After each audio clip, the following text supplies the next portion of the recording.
Hello વાલા વિદ્યાર્થી મિત્રો, આ વર્ષની અંદર આપણે સત્ર નંબર 2 છે દ્વિતીય સત્રનું ગુજરાતી ધોરણ 7નું તેનું સંપૂર્ણ સ્વાધ્યાય પોથીનું સોલ્યુશન કરવાના છે. બીજો તો તેમાં આપણે 11મું જે ચેપ્ટર છે કાવ્ય વાગે છે રે વાગે છે તેનું સ્વાધ્યાય પોથીનું સોલ્યુશન જોઈએ.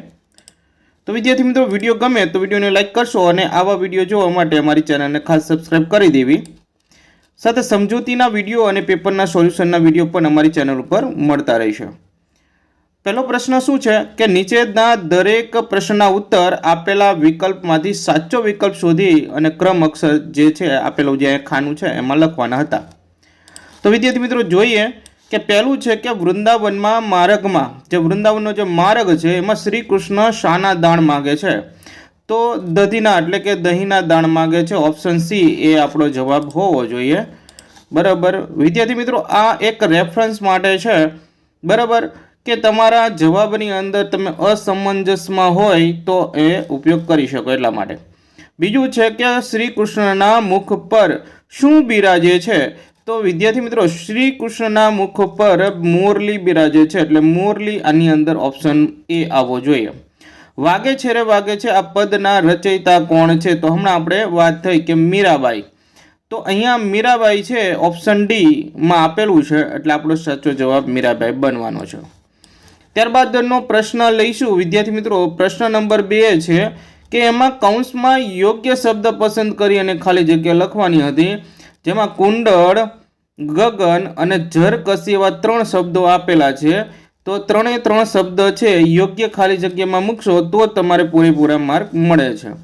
પહેલું છે કે વૃંદાવનમાં વાગતી મોરલીનો નાદ. નાદ એટલે અવાજ થાય વિદ્યાર્થી મિત્રો. તો એમાં ગગનમાં ગાજે છે. ક્યાં ગાજે છે? ગગનમાં ગાજે છે. ત્યારબાદ બીજું છે કે પીળા પિત્તાંબર અને ઝરકસી જામા. તો આમાં ઝરકસી જામા આપણે આમાં મૂકવાનું છે. આ ઝરકસી જામા છે વિદ્યાર્થી મિત્રો, કાવ્ય તમે સરસ રીતે સાંભળેલું હોય તો આ બધું ભેગું જ આપણે યાદ રાખવાનું જેથી કરીને ભૂલી ન જવાય. તો એ પીળો તેવ પટકો રાજે છે.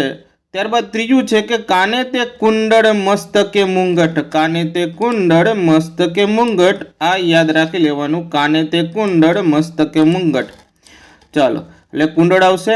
ત્રીજો છે કે નીચેના પ્રશ્નના ઉત્તર એક વાક્યમાં લખવાના. કેવું છે? એક વાક્યમાં. એટલે એક વાક્યમાં આપો તો પણ ચાલશે. પહેલું છે કે આકાશમાં. શું છે? આકાશમાં શાનો અવાજ ગાજી રહ્યો છે? તો જવાબ લખીશું શ્રી કૃષ્ણને વગાડેલી મોરલીનો અવાજ છે એ આકાશમાં ગાજી રહ્યો છે. આકાશ એટલે ગગનમાં ગાજી રહ્યો છે એમ પણ કરી શકાય. બીજું છે કે વૃંદાવનમાં શું રચાયું છે? તો વૃંદાવનમાં રાસ રચાયો છે. શું છે? રાસ રચાયો છે. બરાબર.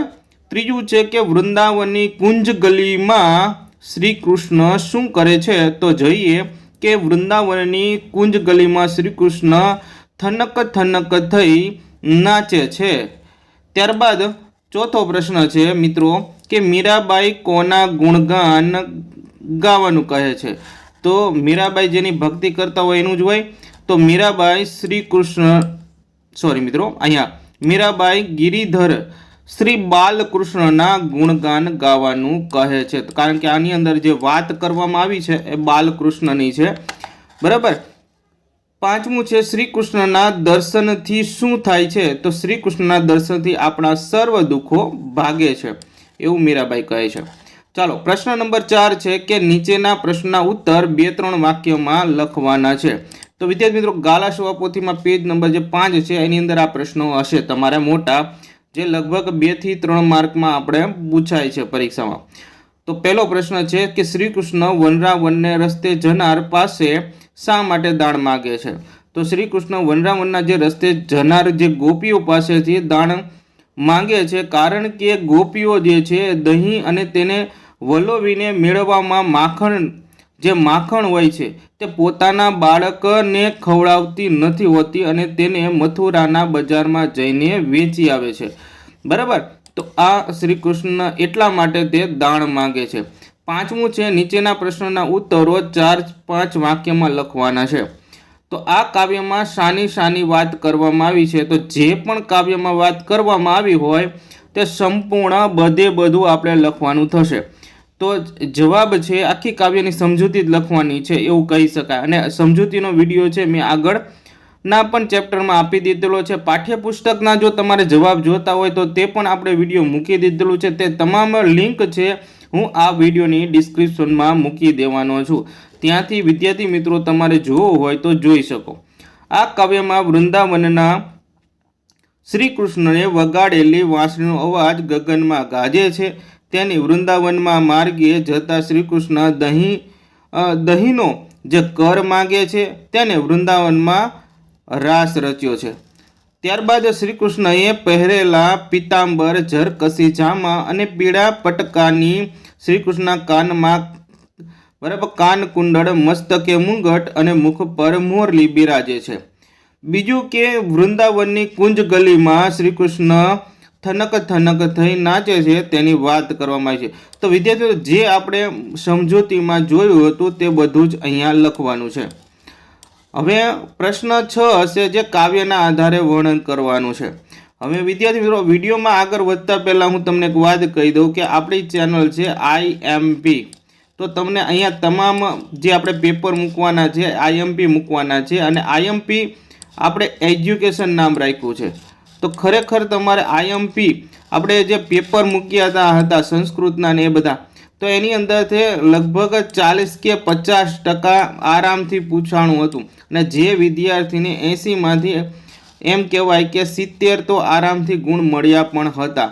તો વિદ્યાર્થી મિત્રો ખાસ કરીને આપણી ચેનલ છે IMP એજ્યુકેશન એને હજી સુધી સબસ્ક્રાઈબ ન કરી હોય તો સબસ્ક્રાઈબ કરી નાખજો.